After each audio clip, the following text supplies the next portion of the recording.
The correlation between AUC and each discounting condition for the experimental group did identify a significant difference at a 0.01 level with a p-value of 0.019. An additional correlation was conducted to determine the relationship between the reported treatment hours and the parental stress scores in the experimental group. Results of the correlation found no significant relationship between the treatment hours and the parental stress scores.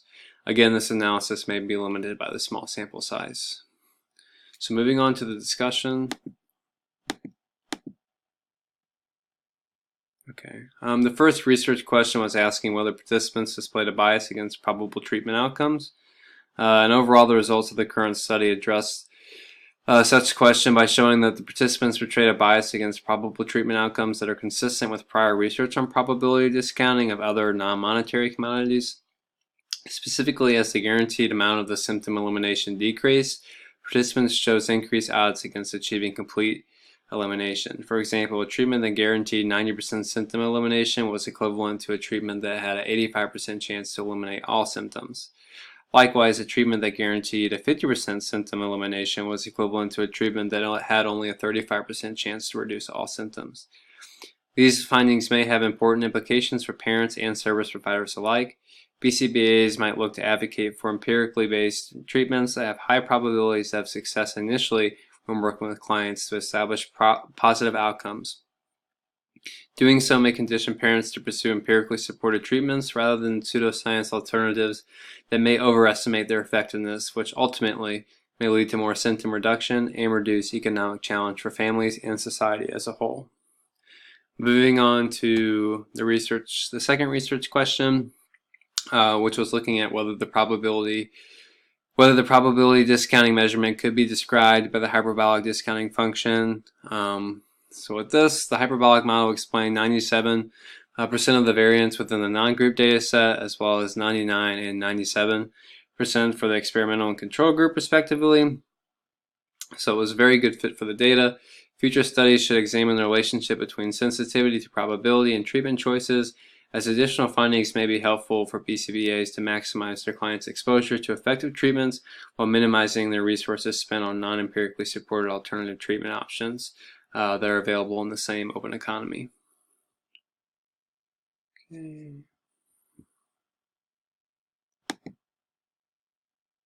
So for the third research question, we were looking at whether there was a difference in how the participants discounted the delayed monetary rewards and the probabilistic treatment outcomes. And so money is much more commonly evaluated in regards to discounting research. And its inclusion in the current study was important as it provided a commodity for comparison. And when comparing how the two different commodities were discounted, visual inspection suggested the majority of both groups, 27 participants to be precise, discounted the probable hypothetical treatment outcomes more steeply than the monetary rewards. And these results align with a multitude of previous research in which commodities were discounted more steeply than money. You can see Essel, Green, and Meyerson and Holt 2007, Odom 2011, Odom and Renard 2003. There's no difference, we didn't find any significant statistical difference between the discounting and probability AUC values when the participant data was not divided into the control and experimental group. Future research should look to incorporate both delay and probability discounting questionnaires collectively to determine the relationship between treatment outcomes and sensitivity to probability and temporal delay. So essentially combining Call's 2015 delayed discounting with the treatment outcomes and the current study's probabilistic discounting of treatment outcomes. And finally, the fourth research question, whether parents of children with disabilities discounted commodities differently than parents of children without disabilities.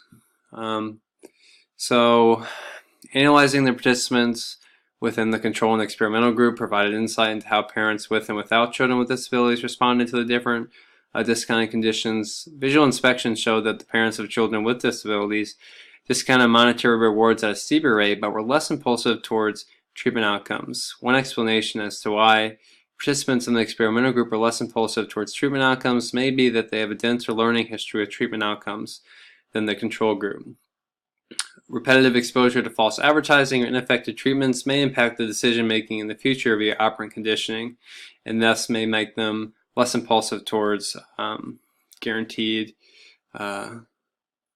percentages as far as symptom elimination, and less risky depending on the problem behavior itself.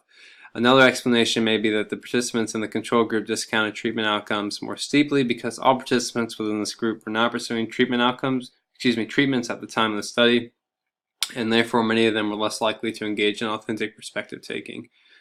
Whereas the experimental group, all of the participants were currently pursuing treatment options. Okay, and then as far as other limitations and future research, a generalized limitation of the current study is the inaccurate nature of a self-reporting measure. Additionally, the small sample size suggests limited external validity and an accurate representation of the experimental and control population alike. Future research should look to include a larger sample size. Groups are also created based solely off of a qualitative metric, that is whether the children had a disability or not. So age, income, and number of children may have impacted responding as well.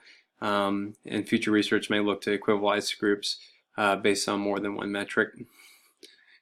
Additionally, future research may look to expand upon the methodology used in the probability discounting questionnaire to different clinical populations and treatment services. At its core, the questionnaire measures the probability of effectiveness of a hypothetical treatment outcome. So consequently, it can be adapted to measure a multitude of populations and treatment services. Future studies may look to extend the probability of discounting measurement to other services, such as weight loss programs, cancer treatments, in addition to delayed of those same commodities, or looking at delayed or probabilistic monetary rewards as well. So similar levels of discounting across two different types of commodities may suggest the possibility that discounting is a trait variable. You can see Odom and Bauman 2010 for more details on that.